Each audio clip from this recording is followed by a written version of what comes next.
buenos días, buenas tardes, buenas noches, depende de la hora que nos vea. Estamos en una entrevista muy especial con la Contralora Gubernamental de Tamaulipas, la doctora Norma Angélica Pedraza Melo. Doctora, ¿cómo se encuentra Tamaulipas en los temas de fiscalización en el gasto? Hola, buenas tardes o noches, como comentas, Marta Olivia. En el tema del gasto, vamos trabajando con resultados positivos en este gobierno del doctor Américo Villarreal Anaya. Nosotros asumimos grandes retos, grandes áreas de oportunidad.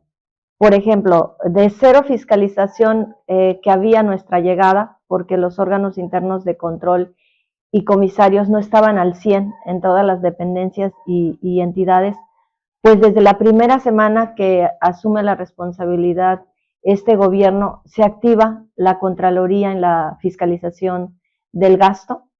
Hoy puedo informarte y compartir con la audiencia que el 78% del ejercicio del presupuesto es fiscalizado por contralores y comisarios en las dependencias y entidades, en donde se han generado más de 10,000 observaciones en este proceso permanente de fiscalización, y el 76% en promedio de ellas están siendo atendidas por los titulares y los equipos administrativos de las dependencias y entidades. Comentarte también que pues recibimos un monto importante observado por la Auditoría Superior de la Federación, más de 17,000 millones de pesos. Hemos estado trabajando, atendiendo los requerimientos de información y documentación que nos hace el ente fiscalizador externo, y hemos solventado más del 60% de ese monto observado al gobierno del estado de Tamaulipas. También, Perdón, estamos hablando de estas observaciones que la Auditoría Superior de la Federación hace. A la auditoría no le importa el partido que esté ni el color que esté. Aquí dice, no estás rindiendo, necesitamos que solventes. ¿Se puede decir que ustedes vinieron a hacerle la chamba al sexenio anterior en ese sentido? Pues hemos venido con esa responsabilidad institucional que tenemos del trabajo que efectivamente quienes se fueron debían haber atendido, los requerimientos de información y documentación que en las distintas fases de auditoría se hacen y que posteriormente en el área de seguimiento también se tienen que hacer. Doctora, disculpe que la interrumpa. Para el ciudadano que nos está viendo, ¿qué significa no solventar?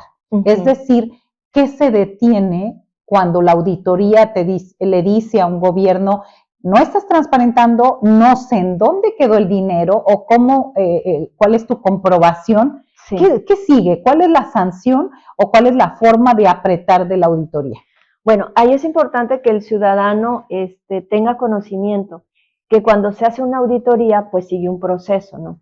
Y hay etapas dentro de la auditoría en donde se emiten una serie de observaciones o de presuntas irregularidades que se identifican, pero también hay un periodo en el que debe de solventarse. El ejecutor del gasto tendría que hacer las aclaraciones de información y documentación que le permite solventar o aclarar esa observación o esa supuesta irregularidad.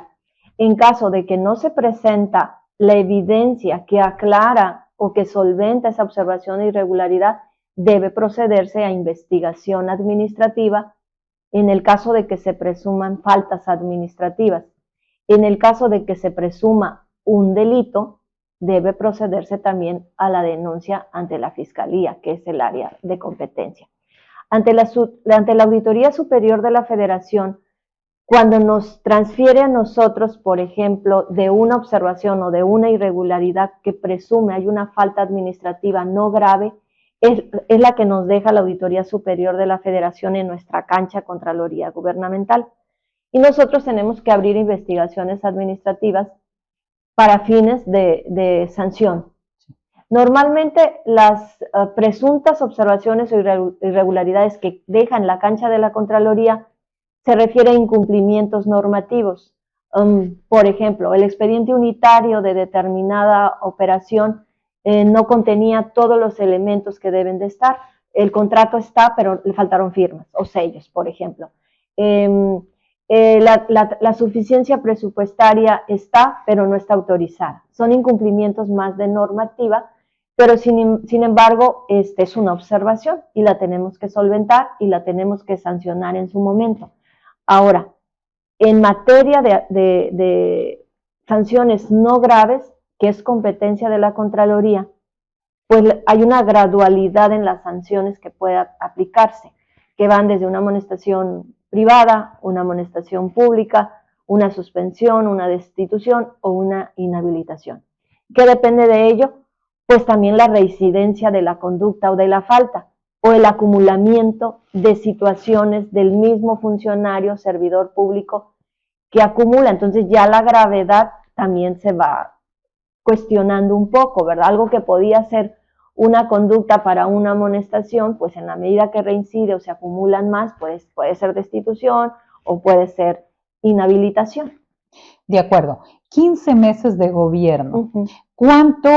¿Qué números le da a Tamaulipas en cuanto a sanción de funcionarios de otras administraciones? No nos importa el color, pero sí de otras administraciones en donde pues la gente está pidiendo que se castigue a los responsables. En ese proceso, que la ciudadanía sepa que actualmente hay 5 expedientes que se calificaron como faltas graves y se han turnado al Tribunal de Justicia Administrativa.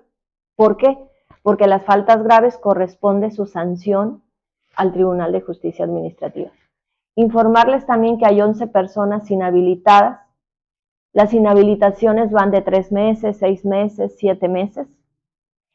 8 de ellas son por incumplimiento de la presentación de la declaración patrimonial de conclusión de funcionarios, exfuncionarios que estuvieron en la administración pasada, pero no cumplieron con esta obligación que nos marca la Ley de Responsabilidades. Todo funcionario público tiene que rendir cuentas a la sociedad y exponer su patrimonio. Y entonces son 8 inhabilitados, que van de 3 a 7 meses las inhabilitaciones de ellos. Hay 3 inhabilitaciones por faltas graves que ya tienen que ver sí con temas de cohecho, de abuso de funciones de ellos. Estamos concluidos con 100 expedientes por conclusión y archivo que se refirieron también a declaraciones, pero en el momento que inicia el proceso de investigación administrativa y se da avance de manera espontánea, el servidor o la persona presentó la declaración y cuando van avanzando las audiencias y presentando, ellos dicen, sí, la presenté, ya cumplieron con la obligación. Son 100 expedientes en ese sentido de conclusión y archivo. Comentarle también a la ciudadanía que puede hablarse 11 inhabilitados, 5 expedientes por faltas graves turnados al Tribunal de Justicia Administrativa, 100 expedientes en conclusión y archivo ya, pero sí que la ciudadanía también conozca que una de las áreas débiles o de oportunidad que se tenían al recibir la encomienda en la Contraloría Gubernamental es que nuestras autoridades investigadoras, sustanciadoras y resolutoras no tenían la competencia o la certeza de sus atribuciones para actuar. Así se venía trabajando y es uno de los principios que tenemos que cuidar para el debido proceso. ¿Y qué deriva el darle la certeza o la competencia a nuestras autoridades investigadoras, sustanciadoras y resolutoras en la Contraloría Gubernamental? Que tenían que estar en la estructura orgánica, que tenían que tener sus competencias, sus atribuciones definidas, y para eso necesitábamos la Ley Orgánica de la Administración Pública del Estado de Tamaulipas, que se publicó el 4 de mayo del 2023. 2 semanas después se emite nuestra estructura orgánica. Ahí ya se reconoce en la estructura que hay autoridades investigadoras, sustanciadoras y resolutoras, y 2 meses después nos publican ya nuestro reglamento interior de la Contraloría Gubernamental, donde hay la clara atribución de qué hace una autoridad investigadora, sustanciadora y resolutora. Entonces, ¿cómo se trabajaba antes? Había varias áreas de oportunidad. De hecho, uno de los expedientes que turnamos, es decir, faltantes, porque es omisiones, ineficiencias, Puedo entender que a veces, digo, puede ser tema de recursos, pero uno cuando asume la responsabilidad hay que buscar y tocar puertas y buscar formas de atender y de resolver, ¿no? Podrían decirme, ok, las autoridades investigadoras no tenían la profesionalización, no tenían la competencia, pues me pongo y me aplico a trabajar como lo decimos nosotros, ¿no? Pues emitimos la estructura orgánica donde ya existen las autoridades, emitimos nuestro reglamento interior donde ya clarifica las atribuciones y le da competencia a las autoridades. No tengo sistemas, pues me acerco a la función pública, ¿no? Y nos han dado o transferido actualmente 5 sistemas informáticos que lo único que tenemos que hacer es hacer la adaptación para la implementación y ponernos a trabajar y atender áreas de oportunidad que estaban ahí débiles, por ejemplo, en el tema de las declaraciones patrimoniales. Cuando llegamos solamente cerca de 31,000 servidores públicos, funcionarios públicos presentaban declaración, cuando desde el 2019 es una obligación para todos. Es decir, ¿cuántos faltaban? Pues son alrededor de 82,000 servidores públicos. Nos pusimos a trabajar en el 2023, que lo sepa pues los ciudadanos, y logramos incrementar en un 60% el cumplimiento de la obligación. Hoy más de 50,000 servidores públicos y funcionarios han cumplido con su presentación de declaración patrimonial. Estamos por implementar Declaranet, que es uno de los sistemas que a través de convenio nos transfiere la función pública. Y con este sistema vamos a poder cumplir con una tarea sustantiva que la ley mandata a la Contraloría, que es el estudio y evolución del patrimonio de un funcionario o servidor público. No podíamos hacerlo porque el sistema que estaba operando cuando llegamos, pues obsoleto. Operaba con la firma electrónica avanzada y cuando llegamos, pues tampoco se proveía ese servicio al funcionario o servidor público porque al proveedor pues no se le habían cubierto sus servicios y por ende no nos daba el servicio. Entonces tuvimos que buscar maneras y acercándonos a la función pública vamos a empezar este año con la implementación de Declaranet, pero tiene la ventaja que nos transfiere la función pública otra herramienta tecnológica que es el CIEP, que es el Sistema de Investigación y Evolución Patrimonial. Entonces vamos a poder generar la base de datos de patrimonio de funcionario y servidor público y con el CIEP vamos a poder hacer la verificación del patrimonio y su evolución.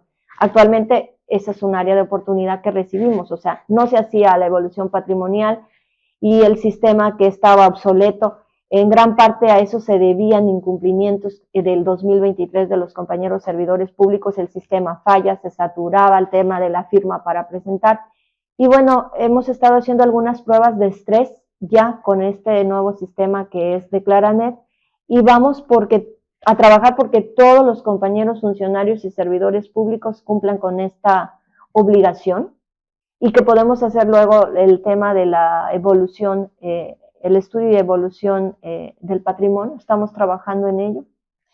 Doctora, estamos entrevistando a la doctora Norma Angélica Pedraza Melo, titular de la Contraloría del Gobierno de Tamaulipas.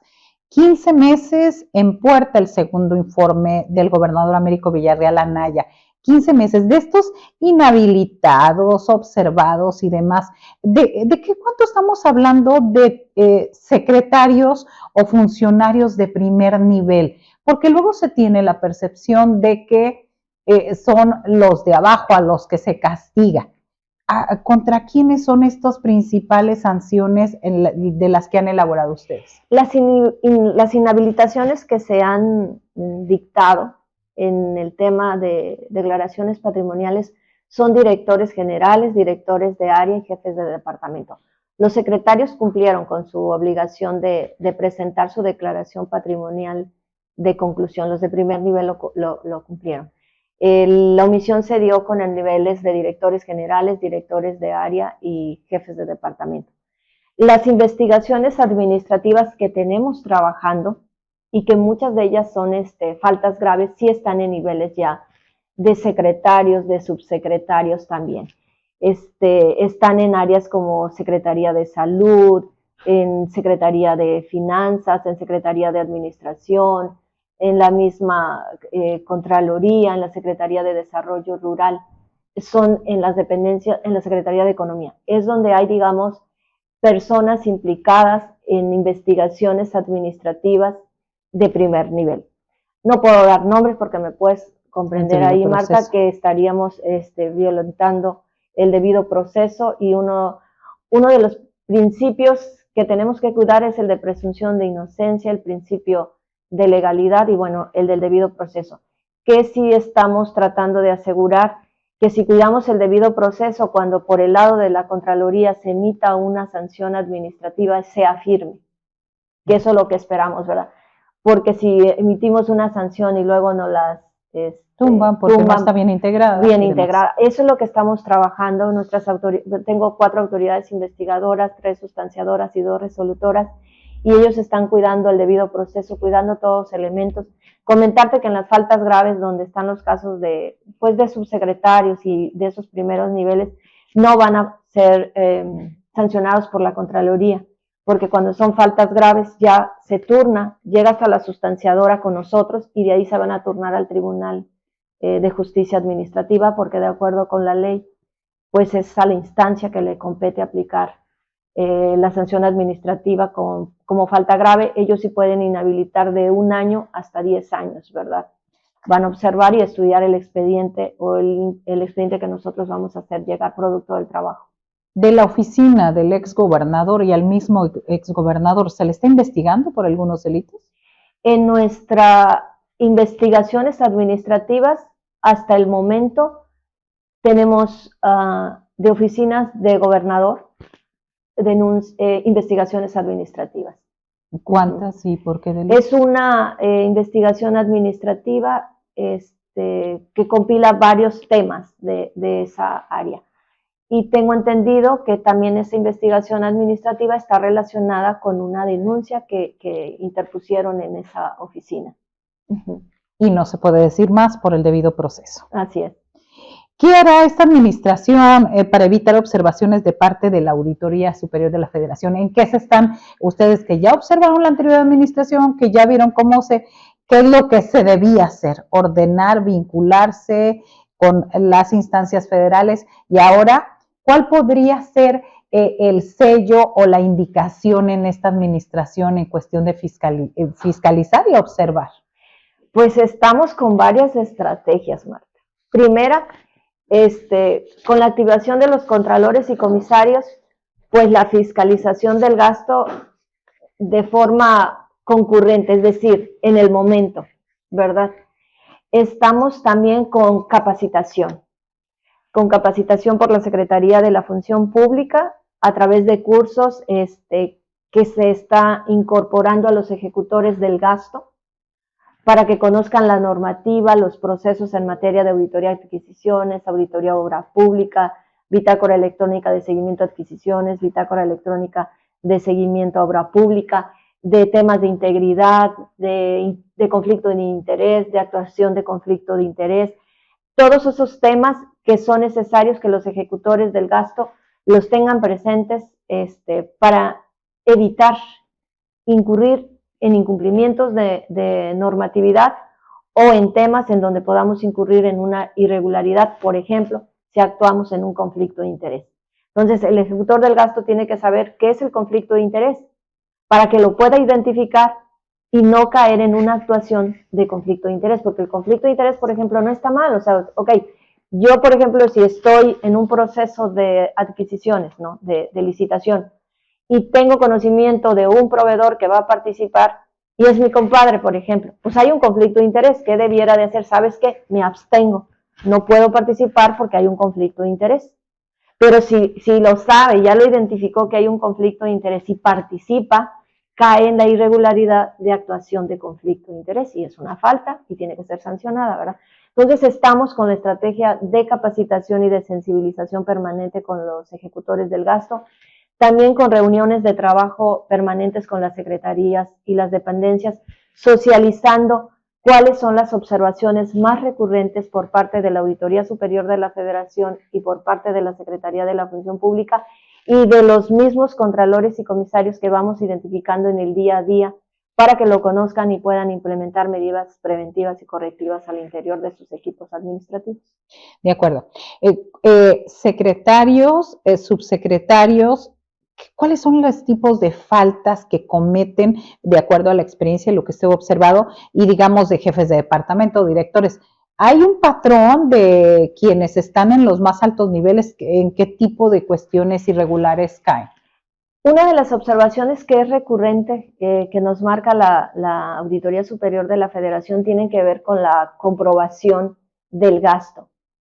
Y lo que yo he observado en el día a día que operamos es que, por ejemplo, la comprobación del gasto es con el expediente unitario.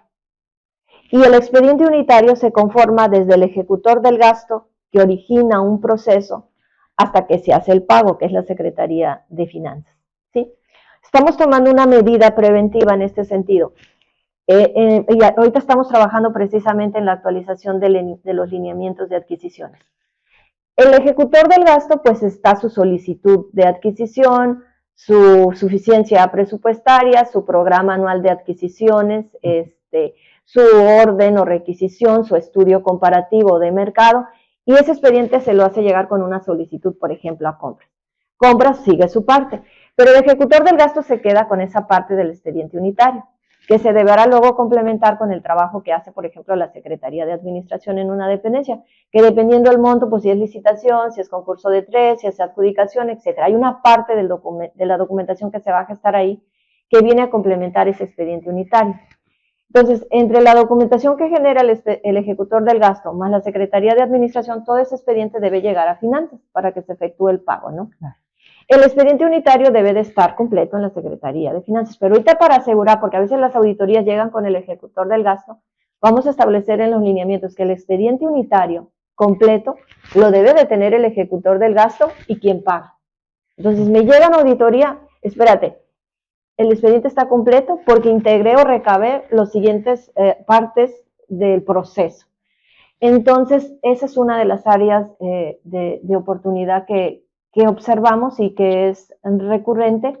Otros tienen que ver con incumplimientos normativos, como por ejemplo los contratos, ¿verdad? Oye, sí, pero los contratos no tienen todas las firmas de los actores que deben de estar, y el contrato pues es el documento legal que le da la certeza a todo el proceso. Vamos a aplicarnos medidas. Entra, por ejemplo, en la actualización de lineamientos de adquisiciones que vamos a hacer, va a entrar el Contralor y Comisario como ente revisor preventivo.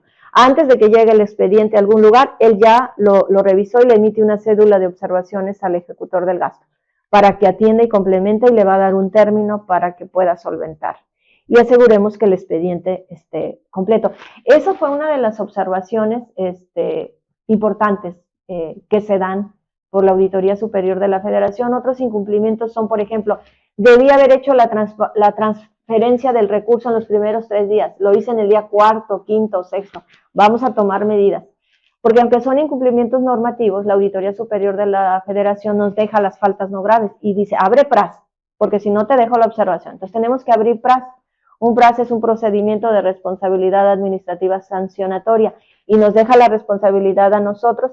Y también no solo para sancionar, sino para ver, vamos a tomar medidas preventivas, medidas de control interno para atender estas áreas de oportunidad.